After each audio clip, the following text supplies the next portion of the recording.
और मस्जिद में जाने वाले वो लोग जो आपके खिलाफ नजर आते हैं उनका भी एहतराम करो कि ये बात कर रहे हैं, उलमा साहबान का अदर करो, उनकी खिदमत करो।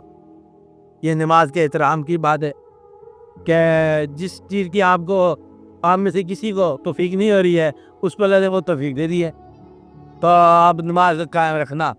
आगे जी, और इसमें दो बातें हैं, वो मिम्मा रज़क़नाहुम, और जो उसको हमने रिस्क दिया, यानी जो तुमको आते हो कौन देता है? अल्लाह। मान लो तुम्हारी कमाई, तुम्हारा कमाया हुआ रिस्क किसने दिया? ये अजब बात है, कमाया आपने, दिया किसने? अल्लाह ने। इसी को मानना है। कहता है मैं कमाता हूँ लेकिन मेरा क्या ईमान क्या है कि ये अल्लाह देता है, मेरे कमाने की सलाहियत किसने दी है? कहता हम खुद दफ्तर में बैठ के लिखते रहते हैं, और लिखने के तेरे हाथ में ताकत किधर से आई है? इसी के नाम अल्लाह है। कहते वो तो हम ड्यूटी देते हैं, वो स्टारों देखते रहते हैं, दूरबीन के जरिए हमारी ड्यूटी है, तो तेरी आंखों में अगर दूरबीन देखने वाली है बिनाई दो, तू कहाँ से दिखेगा? तो गया कि ये रिस्क तुमने कमाया, मजदूर मजदूरी करता है, ईंट उठाता है, ये जिस्म की वजूद की तवानाई, आप तो राजत ख्याल का वजन, तो ये जो तवानाई है ये भी अल्लाह की दी है। हमने उसको रिस्क दिया, उस रिस्क में खर्च करता है। और एक बात इसने आगे कि जमा नहीं करना, उसने जमा कर गिनते रहना जमा करना, बल्कि क्या करता है? खर्च करता है हमारे नाम का। चलो हमारे नाम पे चिराग जला दो, इधर फिर रोशनी कर दो, उधर खाना खिला दो, चलो आगे। चलो, और वो लोग ईमान लाते हैं उस बात पे जो आप पर नाज़िल हुआ है। हज़ूर सल्लल्लाहु अलैहि वसल्लम की बात हो रही है, आप पर किताब भी नाज़िल हुई, जिब्रील नाज़िल हुए, अफकार नाज़िल हुए, ख्याल नाज़िल हुए, रोशनी नाज़िल हुई, नूर नाज़िल हुआ, हादसा नाज़िल हुई। अब आप मानते हो कि नहीं मानते हो कि ये किताब अल्लाह ताला की है, हज़ूर पाक पर नाज़िल हुई है, और जो चीज़ नाज़िल हुई है ये किताब लाने वाला भी नाज़िल हुआ, जो पैगाम लाया होगा वो भी नाज़िल हुआ, और ये सारे वाक़या नाज़िल, इसमें तो कोई दिक्कत की बात नहीं है आपको कि हम मानते हैं कि ये किताब जो अल्लाह ताला की है, ये हज़ूर पाक पर नाज़िल हुई, ख्याल नाज़िल हुआ, अफकार नाज़िल हुए, इरादे नाज़िल हुए, प्रोग्राम नाज़िल हुए, और मंजिलें नाज़िल हुई, और निगाह नाज़िल हुई, और क्या क्या दुनिया के अंदर शायद के चश्मे जारी होने, सब नाज़िल हमारा ईमान है। आगे, और आपसे पहले जिन लोगों पर जो कुछ नाज़िल हुआ वो भी ईमान लाते हैं। हम जानते हैं कि पहले पैगम्बरों रसूलों पर सहीफे नाज़िल हुए, सुभान अल्लाह, किताबें नाज़िल हुई, हम मानते हैं। ये कौन मान गए आप? और यकीन रखते हैं कि अब आखिरत एक आएगी, और यकीन भी रखते, देखते भी रोज रहते हैं कि बंदा चुपके से आखिरत बन जाता है, चला गया बंदा, रुखसत हो गया, और इस पर यकीन रखते हैं कि एक आखिरत आएगी और हमारी इस दुनिया के अमाल का एक अंजाम हिसाब होगा। यही है ना? ये कौन मान गया? मुत्तकी हो गया, उसके लिए हिदायत है, खौफ बताओ हम कहाँ पर है। अब किसी मुत्तकी की जगह पर कुरान पाक में लिखा हुआ कि मुत्तकी को अज़ाब होगा, बताओ अज़ाब किसको होगा? किसी यहूदी का अज़ाब बताया गया है कि वो लोग जो अल्लाह को मानते थे उन्हें हमने फजीलत दी है, सुम्मा गुसत कुलूबुकुम मिन बाद ज़ालिका, फिर तुम्हारे दिल पत्थर हो गए इसके बाद, क्या बिम्बाद करे जा रहा, और शद्दो कसरा बल्कि उससे भी सख्त हो गए, अल्लाह को मानने के बाद तुम्हारे दिल सख्त हो गए, हालांकि पत्थर में से मीनारें जा रही हैं, जिसका दिल सख्त हो गया वो। अब मोमिन जब मुसलमान पर अजाब कैसे अल्लाह ताला किताब में लिखता है, जबकि किताब दावत है, इस्लाम है, हम आगे करते जा रहे हैं। अब ये काको मशहूर है कि ये किताब हम आप लोगों के सामने पेश कर रहे हैं, ऐ दुनिया वालों, तुम इस्लाम के बूझ करो तो फिर ये किताब आपको हिदायत देगी, यही हरकत है। उसी किताब में लिखा हुआ कि मुसलमानों को हम अजाब में गिरफ्तार करेंगे, तो कौन इस्लाम में आएगा? हो सकता है जी बात? कभी भी नहीं हुआ। आप बदल जाए, आपको दिक्कत होती है, पढ़ते पढ़ते हम उनको अजाब में गिरफ्तार कर दी, किसको? जिसने पैगंबर की इज्जत नहीं की, अपने नबी। और फिर हमने उन लोगों को अजाब में डाला कि वो गैर अल्लाह के सामने सजदा करते थे, बुत बनाए हुए थे। आप कहाँ बुत बना सकते हो? आप में थी इस्तेदाद ही नहीं है, बड़ा बड़ी काम होता है बुत बनाना, कि आप कहाँ बना सकते हो? हमारे पास ऐसे बनते नहीं है, कोई कौन किस्म का मिलाज होता है जी, इसमें डांस है, बुत है, रक्स है, हमारे पास तो है नहीं ऐसे वक्त। मतलब कोई ऐसा काम जो जिसके ऊपर अजाब है वो हमारे पास है ही को नहीं। तो इसलिए अजाब का लफ्ज़ जो है ना, जहाँ मंसूब है वहीं रहने दो, तो आगे करना ला वहाँ पे बात है ही नहीं वहाँ पर। और मैं आपको कुरान शरीफ की बात बता रहा हूँ। अल्लाह ताला फरमाता है कि पहले कहते हैं तुम्हारे अमाल के मुताबिक तुम्हें नतीजा दिए जाएगी, यही है ना। पहले कि राई के दाने के बराबर हिसाब होगा, तो और बड़ा हिसाब किताब होगा, बरीक भी नहीं हो जाएगी। और फिर साथ भी कहते रहा थे मेरी रहमत से मायूस ना होना। लो, ये कहने की बात है। जब अमाल का नतीजा ही निकल जाना है तो रहमत से मायूस होने का मतलब, हमारे अमाल ही मायूसी पैदा कर रहे हैं। अब हम मायूस हैं, यानी कि अपने अमाल के नतीजे से मायूस हैं। कहते जाओ ऐसा वक्त आ जाए तो फिर मेरी रहमत का सहारा लेना, उससे मायूस ना होना। जब तुम ये फिक्र क्या असल में, जब तुम अपने आप से मायूस हो जाओ, अपने अमाल से मायूस हो जाओ, अपनी परफॉर्मेंस से मायूस हो जाओ, अपने समाज से मायूस हो जाओ, अपने गिरद पेश से मायूस हो जाओ, अपने माजी से मायूस हो जाओ, हाल से मायूस हो जाओ, मुस्तकबिल से मायूस हो जाओ, बड़ी रहमत से मायूस ना होना। अब बताओ, बार बार कह रहा है, अल्लाह कह रहा है, तुम्हें तो खुदा का खौफ ही नहीं आ रहा। फिर अल्लाह भी कहता है मायूस हो जाओ, कहते ना मायूस हो गए, तो बात है भला कोई ना। एक और जगह फरमाता है कि मेरी रहमत मेरे गज़ब से वसी है, रहमत की वसअत ये है। और फरमाता है कि मैं हूँ जुल्मात से नूर में दाखिल करने वाला, अंधेरे से रोशनी में मैं दाखिल करता हूँ। उसी कहने से नहीं हुआ दाखिल, कैसे नहीं हो रहा, तुम्हें होना पड़ेगा। अल्लाह करता है रोशनी में दाखिल, तो होना पड़ेगा। मैं माफ़ करने वाला हूँ, माफ़ होना पड़ेगा। मतलब यह कि आपने तौबा की है तब भी माफ़ी है, ना की है तो तब भी माफ़ी है। माँ बाप दुआ करें, नमाज नहीं, या अल्लाह मेरे औलाद का माफ़ी कर, ये गधे बेवकूफ़ नाफरमान भी है, इनको माफ़ करो।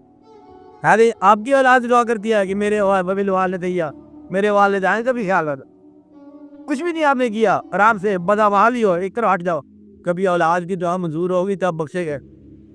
सारे आपके बाप दादाओं के अंदर किसी एक की भी एक नमाज बख्शी ने पूरी होगी, आप बख्शेगा। कोई एक नमाज कबूल होगी किसी की, तो अब बताओ, कोई एक तो होना चाहिए खानदान में जिसकी है कि उसमें लिखा हुआ कि मेरी औलाद को रहम फरमा। औलाद में से किसी एक की दुआ कबूल होगी ना, कि आप वालिदैन में आ गए। किसी पैगंबर की दुआ कबूल होगी जगह हो गई, ईमान तो है ना कि मेरी उम्मत पर रहम फरमा, आप उम्मत भी शामिल हो। किसको तकलीफ हो रही है? जो उम्मत में रहना नहीं चाहता और औलाद का वालिदैन नहीं बनना चाहता और वालिदैन की औलाद नहीं बनना चाहता, उसके तो अज़ाब ही ज़्यादा है। जो मुसलमान होकर मोहम्मद नहीं कहलाना चाहते, शर्मिंदा होता है, उसको ये फिक्र है अल्लाह ताला के कहते कि मेरे बदलाव आएगा। हम मोमन हैं हर हाल में, मोमन मतलब क्या है, बल्कि हम अपनी वो कहते हैं तकदीर शदीर क्या है, मोमन वो तो खुद कातिब तकदीर है। ये राज किसी को नहीं मालूम कि मोमिन कारी नजर आता है, हकीकत में है पूरा। हाँ, तुझे अपना बता आप ही करना है। इसलिए अगर आपको देखो दिल में तौबा आप करते हो, आपकी बख्शिश के इम्कान है। आप अल्लाह से डरते हो, बख्शिश के इम्कान है। अल्लाह के भी उसमें दुरूद भेजते हो, बख्शिश के इम्कान है। अल्लाह के लिए पैसा खर्च करते हो, बख्शिश के इम्कान है। अब कौन सी चीज़ है जो बख्शिश से नहीं होने देती? कौन सी चीज़ है जो फिक्र सख्त होने देती है? लोगों को माफ़ कर देते हो, आपको माफ़ कर दिया जाएगा। आप बाबा कहते हो कि अल्लाह कहता है मेरी रहमत से मायूस ना होना, आप मायूस ना हो। और कोई कहना मानो ना मानो, ये तो मानो ना कि मेरी रहमत से मायूस होना, अल्लाह भी ऐसी क्या आपकी रहमत से मायूस ही नहीं होते। बस फिर आप दिक्कत क्या है? सारा कुरान में किसी जगह अल्लाह ने यह नहीं कहा कि मोमिनों को अजाब होगा, मोमिनों पर अजाब होता ही नहीं।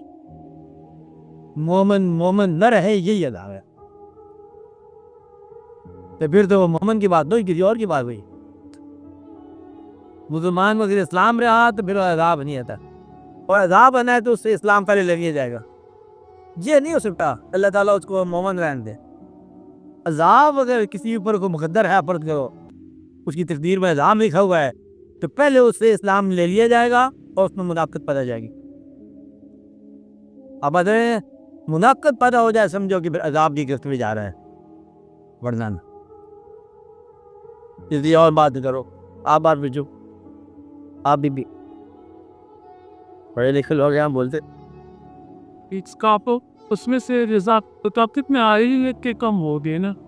अब वायरस दया की तरह गुजरता है, कमोश हो गए कि हम शाबाश, यही मेरा मकसद है। क्या बस गुजरते जहाँ आसानी से ज़िंदगी बसर करो। मेरा 4 दिन का कोई हंगामा नहीं है, इधर मत देखो, उधर मत देखो, जो कुछ हो रहा है ठीक पर है, सब भी खैर, सब के बेला।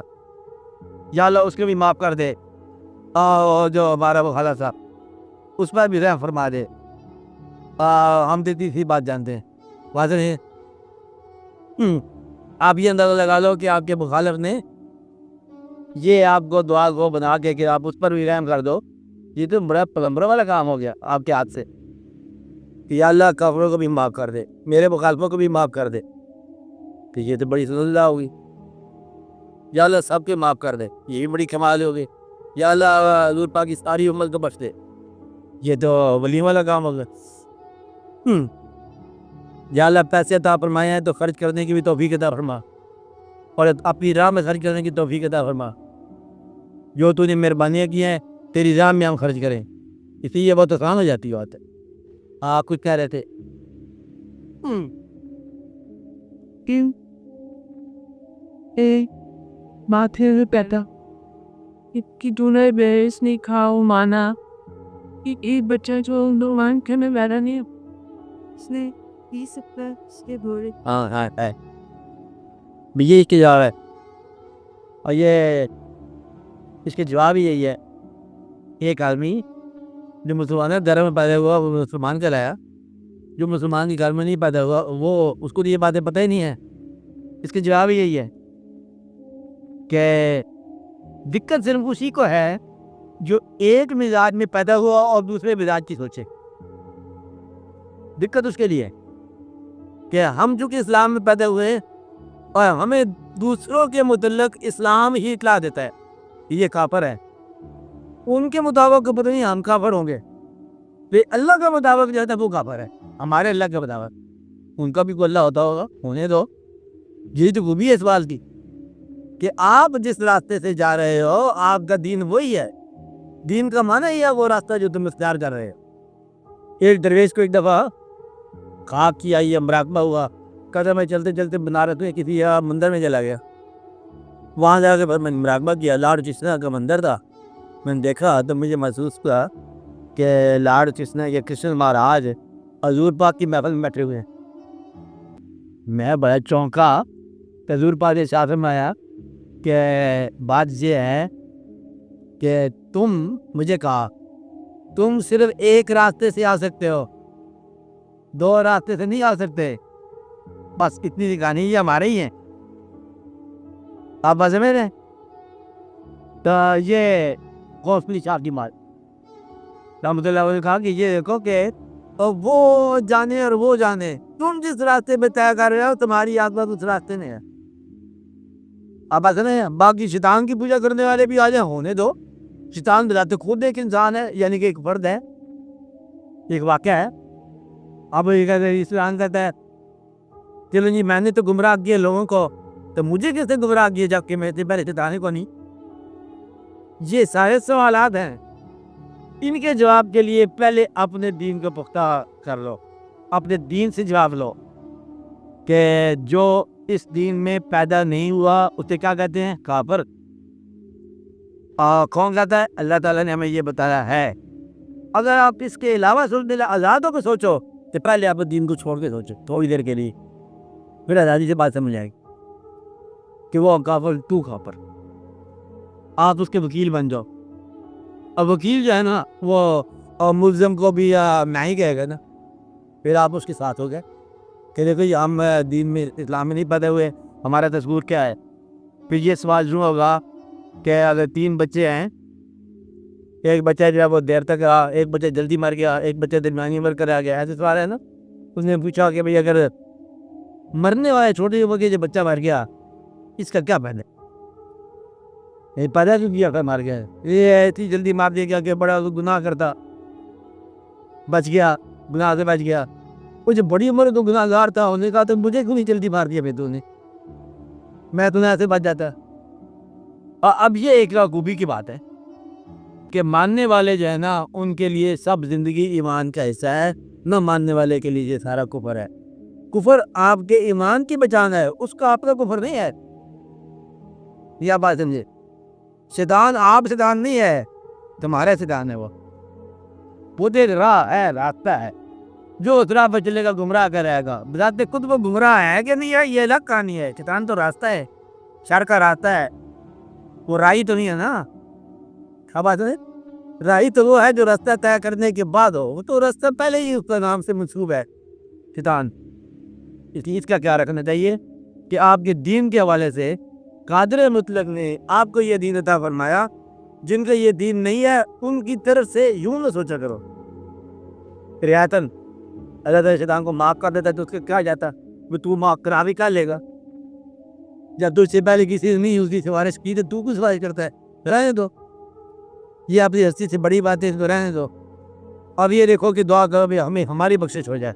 हाँ, बाकी अल्लाह ताला का ये काम है, वो खुद देखे कि दुनिया में मैंने पहले कहा कि शर क्यों है, खैर क्यों है, काफर भी रहेगा, मोमिन भी रहेगा, हिंदू भी रहेगा, रौनकें भी रहेगी।